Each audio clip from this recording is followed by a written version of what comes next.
great academies of the rabbis were established and thousands of new laws formulated.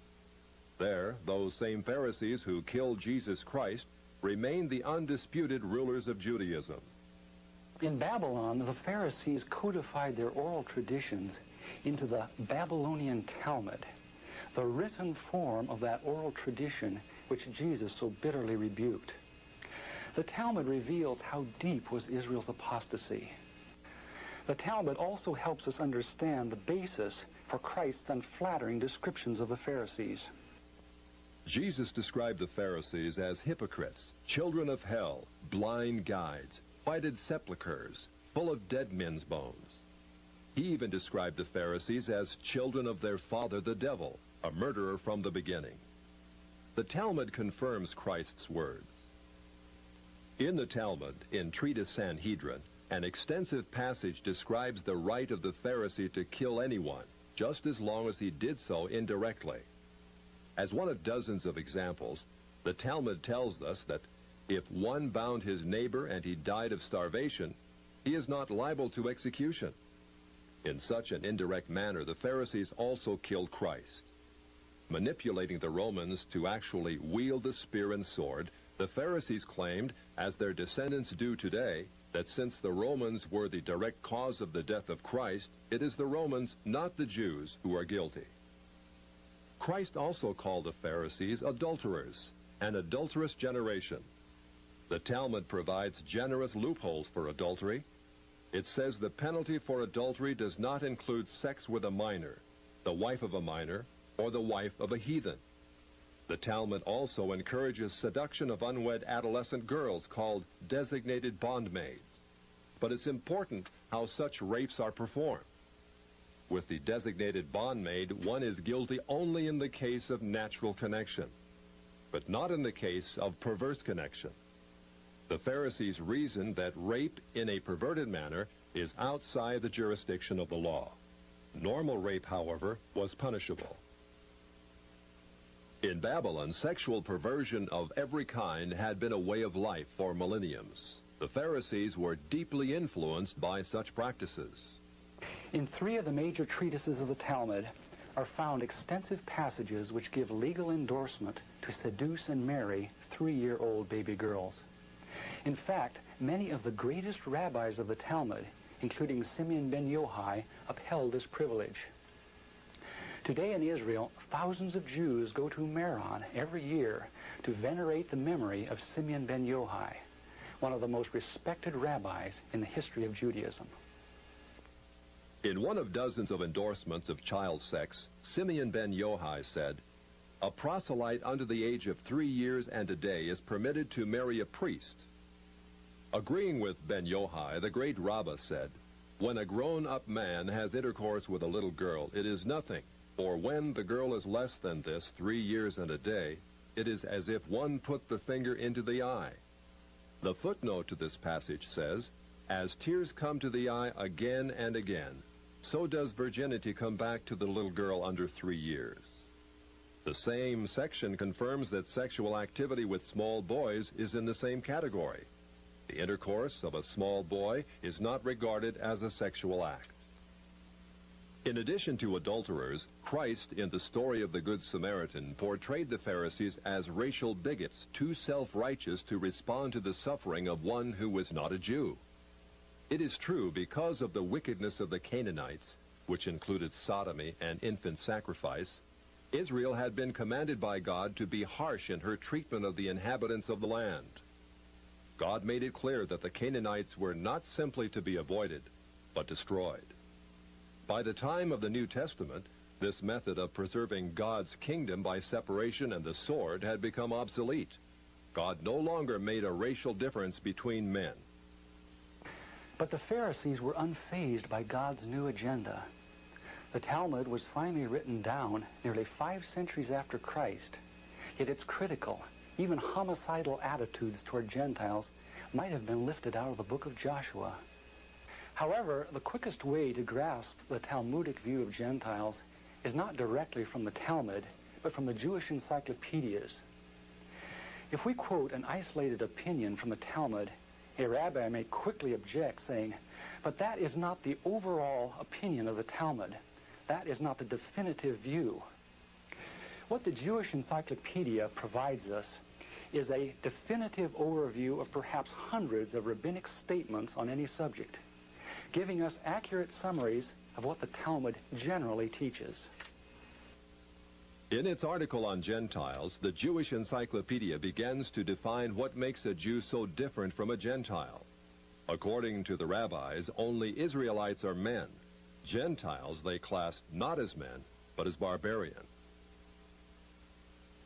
Since Gentiles are not men in the fullest sense, so the Gentile is not a neighbor of a Jew. Further, since Gentile laws were too crude to admit of reciprocity, meaning too crude to be taken seriously, the Gentile was forever beneath the Jew. Gentiles were outlawed by God from the beginning, and thus had no property rights. The Almighty offered the Torah to the Gentile nations also, but since they refused to accept it, he withdrew his shining legal protection from them and transferred their property rights to Israel, who observed his law. Since the Talmud outlawed the child, or issue of a Gentile, as that of a beast, a Gentile had as little legal rights in a Jewish court as did an animal. The Talmud states that if a Gentile sue an Israelite, the verdict is for the defendant, the Israelite. Conversely, if the Israelite is the plaintiff, he obtains full damages. Because the Talmud conspires against Gentiles, if a Jew was ever caught telling a Gentile what the Talmud really says, such a person deserves death.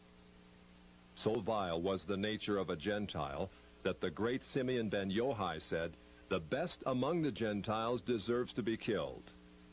The best of snakes ought to have its head crushed." Jews, however, are exalted beings in the Talmud, worthy of praise. Christ described the Pharisee who blessed himself, saying, "I thank thee, Lord, that I am not as other men." An eminent Talmudic rabbi says the same. "Blessed be thou, who hast not made me a Goy, or Gentile." There is a special antagonism between the Talmud and Jesus. The Talmud attacks him everywhere it can, even his mother. Mary, the Talmud says, was a whore who mated with carpenters. She who was the descendant of princes and governors played the harlot with carpenters. It naturally followed that the scribes declared Christ to be a bastard. In its article on Jesus, the Jewish Encyclopedia says that Jewish writings defame Christ. It is the tendency of all these sources to belittle the person of Jesus by ascribing to him illegitimate birth, magic, and a shameful death. Jesus, according to this article, was considered one of the three worst enemies of Judaism who came to an ignoble end. The Talmud says they subjected him to 4 deaths: stoning, burning, decapitation, and strangling. The Talmud also says he is now in hell, punished with boiling hot excrement. What is Christ's advice as he speaks to us out of hell? The Jewish Encyclopedia quotes Jesus as telling us above all to bless the Jews. He says, "Further their well-being. Do nothing to their detriment. Whoever touches them touches even the apple of his eye." Christians, as followers of the false prophet Jesus, also deserve death. The Jewish Encyclopedia again recaps the Talmud's position. A Gentile observing the Sabbath deserves death. The testimony of a Christian was not admitted in evidence in Jewish courts, and an Israelite who found anything belonging to one who was a Christian was forbidden to return it to him. The Pharisees, through their Talmud, thus gave the Jews an ethic which encouraged bigotry and isolation. But it did worse than that. It invited persecution. By the 11th century, the inhabitants of Babylon, growing weary of the self-righteousness and dishonesty of the Jews, expelled them to the west. That's part of our faith. They had to read the Bible, the Torah.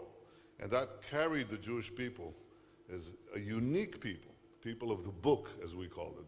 The people of the book not only knew the book, they could read the book.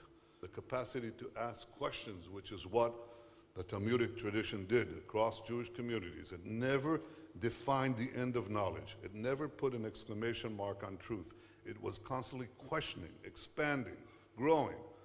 exchanging between communities, between great scholars and their students. It never ended. It was always iterative. This culture exploded when the walls of the ghetto went down. This same tradition, this same culture is part of us. It's deeply ingrained in our culture, in our thinking, in our traditions. Israel's fight is our fight. We are one. We are united. We will not be discouraged. We will not be defeated. We will not be intimidated. We will not sit down. We will not be silent. We are the worst nightmare of the anti-Semites of the world. The victory is going to be ours.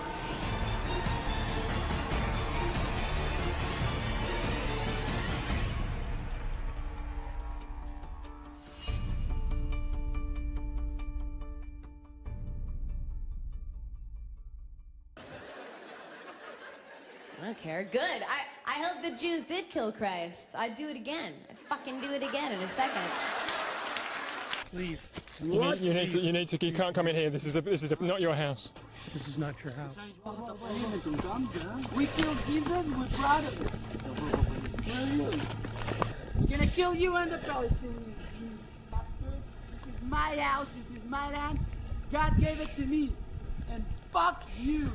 When they circumcise little boys, the rabbi actually puts his mouth around the penis and sucks the blood. I am not making this up.